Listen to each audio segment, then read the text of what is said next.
tired travelling around the world to catch and cook seafood the local way, to check out distant and diverse coastlines, and find out how the fish and the fishermen still live together. It's a sure thing when you're fishing for life.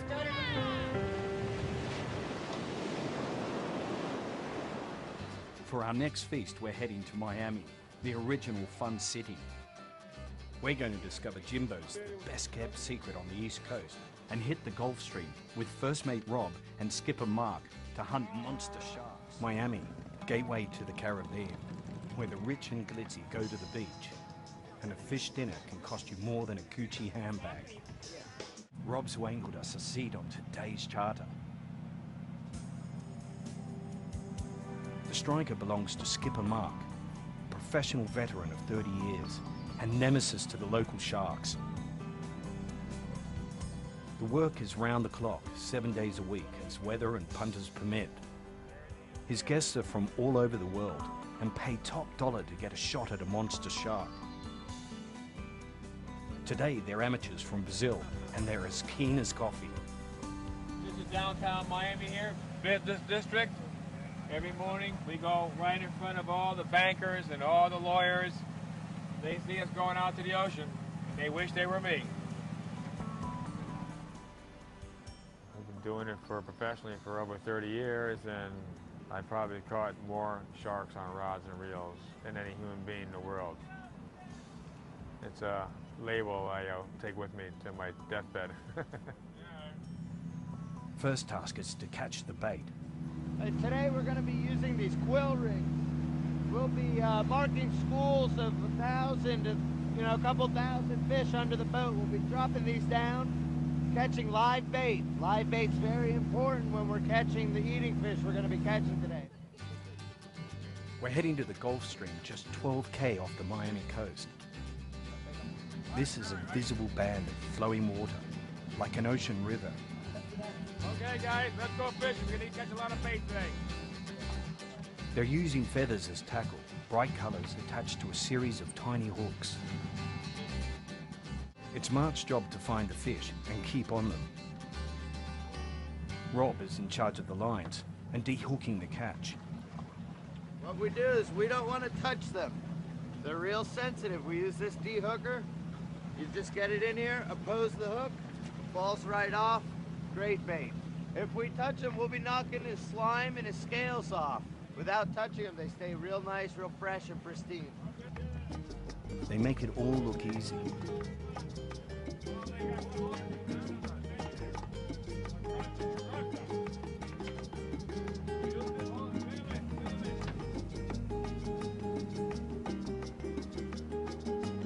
Big game fishing is all about teamwork.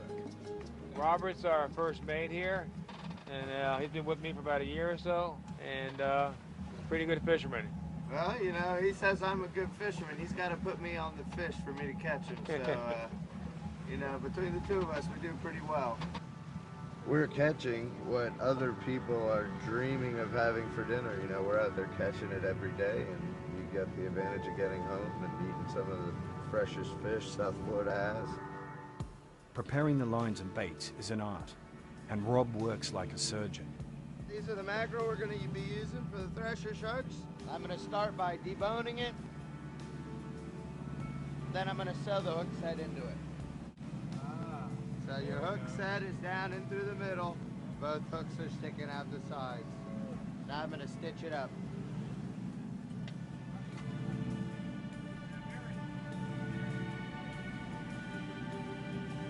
Why do you take the bone out? I take the bone out so that the bait, it'll wiggle and swim a little more freely down there once I put it down. And it gives me room to put in my hook set.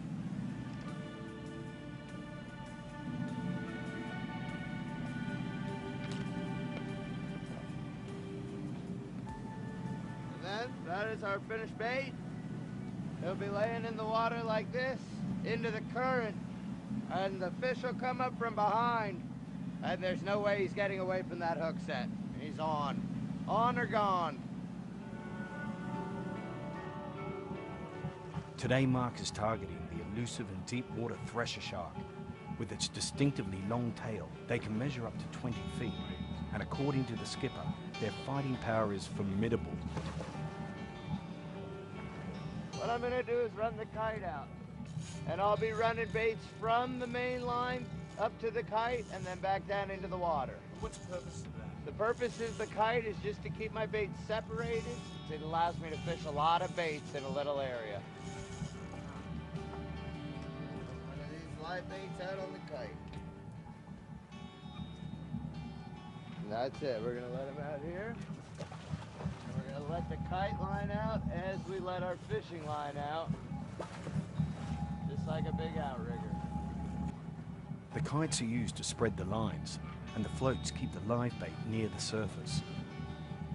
And this is one of those mackerels we rigged earlier. Just a little sacrifice for the gods. Make them happy.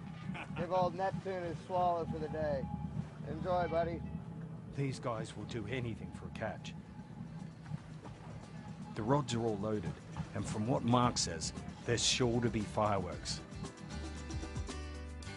We are rolling up on business, and we decided to go fishing. We didn't think it's going to be this nice. It's a beautiful weather, beautiful company, and hopefully we can catch some nice fishes. Who knows what's going to happen? You can get a bite in 5 minutes, or you can get a bite in 5 hours. That's why they call it fishing and not catching. Whoa! We're on.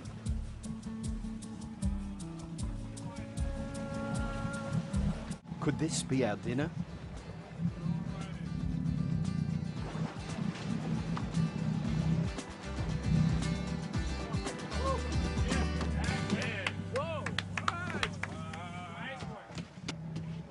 It's a result. These are real good eating. A 15-pound golden dusky, and Rob reckons they taste better than grouper. I was fighting. When I saw you coming, Yeah, it is. then it disappeared all of a sudden. The adrenaline and everything, it feels good. We'll make some steaks out of him tonight. It's no time for R&R, as we're on again. And this looks like Jaws 2. Reel it up, it's a big fish there! Guys, reel everything out! For a novice, this is a terrifying moment when anything can go wrong. Hey, you gotta translate, man! You gotta help him translate! Tell him to start reeling! Tell him to start reeling nice and slow, easy.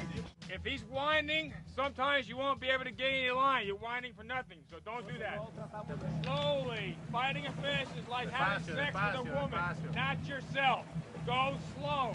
Ele estava vendo o tamanho que é o peixe, que a dificuldade que os caras estavam tendo de trazer a vara para cá. That kind of fish lives deep. The water there is pitch black. He doesn't want to come up where the light is. He's not used to the light. And he's fighting every inch of the way. The trick here is to pace yourself. It's like running an Ironman competition. You can't burn out the first half an hour because you got a long way to go. It's just a matter of inches right now. So you can hold on longer, the anger of the fish. Mark is really running the battle from the helm. When fish are this big, you need to use the power of the boat to control them. It's like pulling in a runaway steam engine, inch by inch. Mark, how big? A little bigger. You need longer arms. Keep going. Yeah.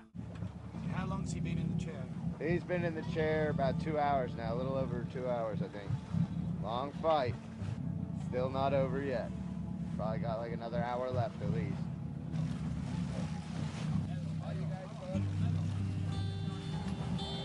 All right, guys, come on up.